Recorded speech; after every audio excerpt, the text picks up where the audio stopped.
Sir వస్తే తాకట్టు పెట్టడానికి మీ ఆస్తులు కిడ్నీలు తప్ప ఏమీ లేదు అక్కడ. ఇప్పుడు అదే పనిలో ఉన్నాడు అన్న. అంటే మన జగన్ గెలిస్తే అన్నిటికన్నా ముందు పోయేది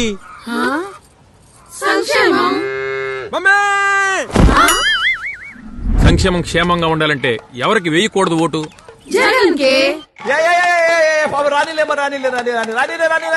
మరి ఎవరికి వేయాలి ఓటు?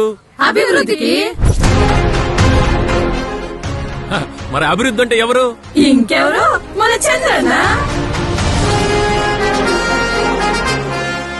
పని చేయనోళ్ళను పోషించడానికి కూడా పని చేసే మహారాజు కావాలి.